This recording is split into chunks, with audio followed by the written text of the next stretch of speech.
السلام علیکم ناظرین۔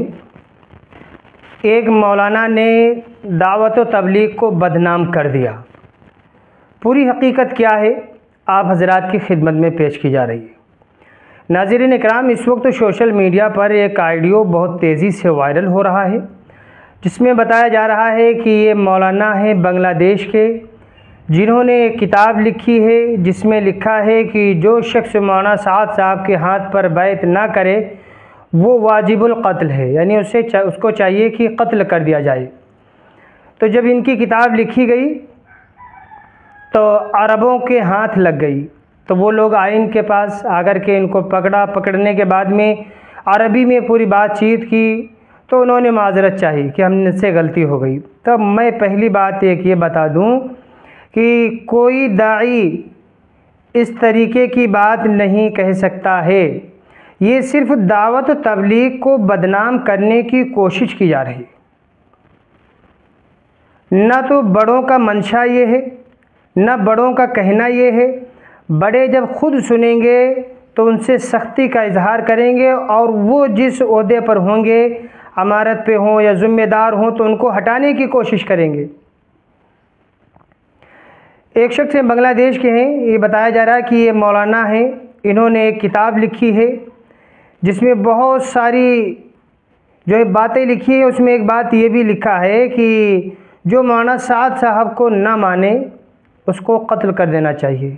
نعوذ باللہ، یہ کیا حال ہو چکے ہیں؟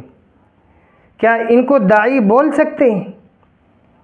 کیا یہ داعی ہو سکتے ہیں کہ جو ایک مسلمان دوسرے مسلمان کا جو ہے خون بہانے کے لیے تیار ہو، بغیر غلطی کے، بغیر قصور کے اس کو کس طریقے سے قتل کیا جائے؟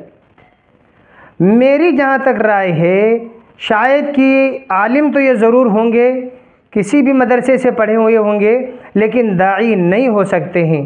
داعی کے صفات ان کے زندگی میں نہیں ہیں، داعی والے اعمال ان کے زندگی میں نہیں ہیں۔ یہ تو دعوت و تبلیغ کو بدنام کرنے کی ایک سازش رچی جا رہی ہے، اور بنگلہ دیش کے حالات آئے دن خراب ہوتے جا رہے ہیں۔ جب اس طریقے کی باتیں کہی جائیں گی تو لوگوں کے اندر میں انتشار پیدا ہوگا، اختلافات پیدا ہوں گے، پھر وہ آپس میں لڑنا بھڑنا شروع کر دیں گے۔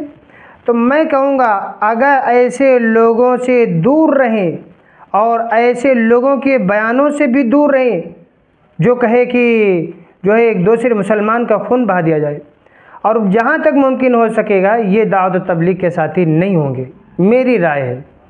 انہوں نے کتاب تو لکھی ہے، پھر ان سے جب پوچھا گیا، عرب کے لوگوں نے ان کو جب پکڑا پوچھا تو کہا کہ ہاں ہماری اجازت کے بغیر اس کتاب کو شائع کر دیا گیا، اور جو ہے ہم نے نظر ثانی کے لیے دی، ہم کو بتایا بھی نہیں گیا، اور جو ہے وہ شائع کر دیا، لہذا تم نے لکھا تو ہوگا نا، کیوں دعوت و تبلیغ کو بدنام کر رہے ہو؟ کیا نبی کا طریقہ یہی ہے؟ کیا اسلام یہی سکھاتا ہے؟ بڑوں کا منشا یہی تھا کیا کہ ایک دوسرے کو قتل کر دیا جائے؟ ہمارے بڑوں کا منشا یہ نہیں ہے، یہ صرف دعوت و تبلیغ کو بدنام کرنے کی کوشش رچی جا رہی ہے۔ ورنہ اسلامی حکومت جہاں پر مسلمانوں کی حکومت ہے، وہاں پر بھی کسی غیر مسلم کا خون نہیں بہا سکتے ہیں آپ، تو ایک مسلمان کا خون کیسے بہانے کے لیے تیار ہے؟ یہ جو ہے فتنہ برپا کرنے والے لوگ ہیں، اور ایسے لوگوں سے بالکل دور رہنا بہتر ہے۔ اللہ کرے انہیں دین کی صحیح سمجھ عطا فرمائے۔